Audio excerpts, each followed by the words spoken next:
తిరుమల వెంకటేశ్వర స్వామి ఆలయాన్ని నిర్వహించే టీటీడీకి ఈవోగా ముద్దాడ రవిచంద్ర బాధ్యతలు స్వీకరించారు. గత నెల ఫిబ్రవరి 6న ఇన్ఛార్జి ఈవోగా బాధ్యతలు చేపట్టిన ఆయన ప్రభుత్వ ఆదేశాల మేరకు ఈవోగా పదవిని స్వీకరించారు. ఈ సందర్భంగా రవిచంద్ర మాట్లాడారు. గత నెల రోజులుగా వివిధ శాఖల అధికారులతో సమావేశాలు నిర్వహించి ఆలయ పరిపాలన, సేవలు, భక్తులకు అందుతున్న సౌకర్యాలపై సమగ్ర అవగాహన పెంచుకున్నట్లుగా తెలిపారు. సామాన్య భక్తుడిగా ఆలోచిస్తూ భక్తులకు మెరుగైన సేవలు అందించేలా సూచనలు స్వీకరించామని ఆయన పేర్కొన్నారు. క్షేత్రస్థాయి పరిస్థితులను తెలుసుకునేందుకు వివిధ మార్గాలలో స్వయంగా పరిశీలన చేపడతామని ఆయన తెలియజేశారు.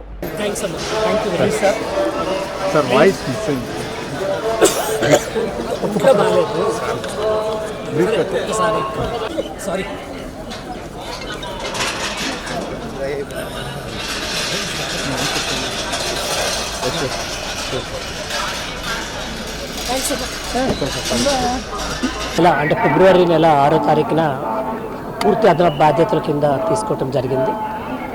తర్వాత ప్రభుత్వం పూర్తి స్థాయి బాధ్యతలు ఇక్కడ తీసుకోమని ఆర్డర్స్ ఇవ్వటం జరిగింది. అందుకు ఈరోజు ఇక్కడ పూర్తి స్థాయి యోగా బాధ్యతలు తీసుకునే అదృష్టం కలిగింది. గత నెల రోజుల్లో వివిధ వర్గాలతో మాట్లాడుతూ చాలా నేర్చుకున్నాము. ఒక భక్తుడిగా సాటి భక్తులకి ఏం చేయాలి అన్నది ఆలోచన చేస్తూ ఉన్నాం. చాలా మంది నుంచి చాలా సూచనలు వచ్చున్నాయి. అది వ్యక్తిగతంగా కూడా నేను కూడా అనుభవిస్తే కానీ తెలియదంటారు. కాబట్టి ఒకసారి ఎక్స్పీరియన్స్ వివిధ మార్గాల ద్వారా వెళ్ళి ఏం ఎగ్జాక్ట్గా జరుగుతుంది తెలుసుకొని భక్తులకి ఒక మంచి స్పిరిచువల్ ఎక్స్పీరియన్స్ కలిగేటట్టు, సుఖంగా దర్శనం అయ్యేటట్టు, ప్రశాంతత దొరికేటట్టు, ప్రసాదాలు కానీ అన్నీ కూడా మంచిగా అందరికీ మంచి అనుభూతి కలిగేటట్టు చేయాలని అనుకుంటున్నాం.